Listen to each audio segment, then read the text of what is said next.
Donc, cette histoire est une nouvelle de Terry Pratchett qui a été éditée dans, je crois, le seul recueil de nouvelles qu'il a fait, qui s'appelle Nouvelles du Disque Monde. Si, il a fait aussi un recueil de nouvelles pour enfants, qui s'appelle Les Dragons du Château, je sais plus quoi. Parce que, comme il le disait lui-même, il n'est pas forcément fan des nouvelles, c'est pas ce qu'il préfère écrire. Et pourtant, il en a écrit quelques-unes. Donc, voici La mort et tout ce qui s'ensuit de Terry Pratchett.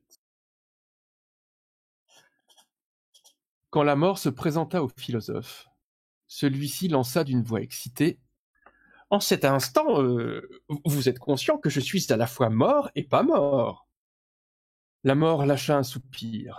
« Oh là là, ça recommence, songea-t-il.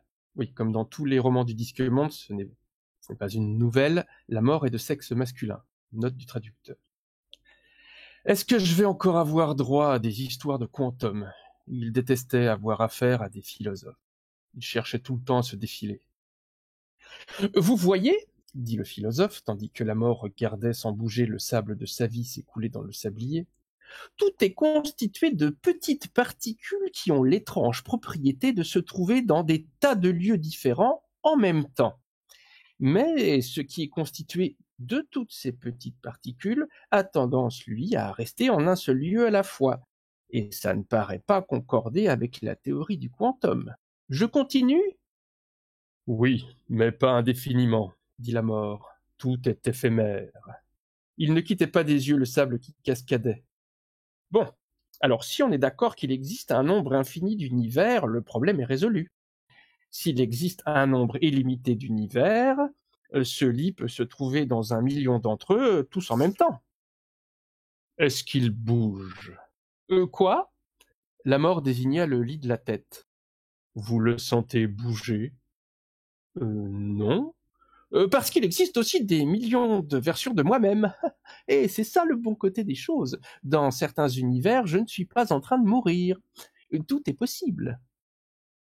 La mort tapota le manche de sa faux, tandis qu'il réfléchissait. Et tout ça, pour en venir où ? Ben, je ne suis pas exactement en train de mourir. Je me trompe ? Vous n'êtes plus une certitude absolue. La mort laissa échapper un soupir. L'espace, songea-t-il. Voilà l'ennui. Ça ne se passait jamais comme ça sur des mondes aux cieux sempiternellement couverts. Mais dès que les humains voyaient tout cet espace, leur cervelle se dilatait et cherchait à le remplir. Pas de réponse, hein ? Lança le philosophe mourant. On se sent un peu dépassé, pas vrai ? C'est assurément une énigme, reconnut la mort. Et voici ce que je vous réponds. Vous aimez votre femme ? Quoi ? La dame qui s'est occupée de vous, vous l'aimez ? Oui, évidemment. Pouvez-vous imaginer des circonstances où, sans que votre histoire personnelle ne change en aucune façon, vous prendriez un couteau et la poignarderiez ? Demanda la mort. Par exemple. Oh, mais certainement pas. Mais d'après votre théorie, vous le devez. C'est parfaitement possible selon les lois physiques de l'univers, donc ça doit arriver.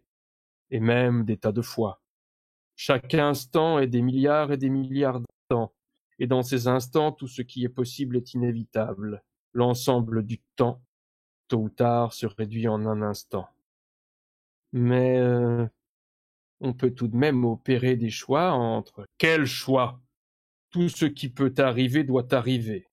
D'après votre théorie, chaque univers formé pour accepter votre non a forcément son pendant qui accepte votre oui. Mais vous avez dit que vous ne commettriez jamais de meurtre. La texture du cosmos tremble devant votre terrible certitude. Votre moralité devient une force aussi puissante que la pesanteur. Et, songe à la mort, l'espace porte certainement une lourde responsabilité. C'est de l'ironie ? À vrai dire, non. Je suis impressionné et intrigué. Le concept que vous m'exposez prouve l'existence de 2 lieux jusqu'ici mythiques. Quelque part existe un monde où chacun a fait le bon choix, le choix de la moralité, Le choix qui assurait le bonheur idéal de ses congénères, évidemment. Ce qui veut dire qu'ailleurs existent les restes fumants du monde où personne ne l'a fait. Oh, allez, je sais à quoi vous faites allusion. Je n'ai jamais cru à ces inepties d'enfer et de paradis. La chambre s'assombrissait. La lueur bleutée sur le fil de la faux de la mort se faisait de plus en plus évidente. Étonnant. Vraiment étonnant. Permettez-moi d'avancer une autre hypothèse. Et si vous n'étiez rien de plus qu'une espèce vénarde de primate s'efforçant de comprendre la complexité de la création au moyen d'un langage qui a évolué afin d'informer ses congénères où trouver les fruits mûrs. Respirant à grand-peine, le philosophe parvint à répondre « Ne soyez pas ridicule. Ma remarque ne se voulait pas désobligeante. Vu les circonstances, vous avez bien réussi. C'est sûr, on a échappé aux superstitions surannées. Bravo, voilà comment il faut réagir. Je voulais juste vérifier. » La mort se pencha. Et connaissez-vous la théorie disant que l'état de certaines particules minuscules reste indéterminé jusqu'au moment où on les observe? On fait souvent mention d'un chat dans une boîte. Oh, oui, dit le philosophe. Bien, dit la mort. Il se releva tandis que les dernières lueurs du jour déclinaient et sourit. Je vous vois.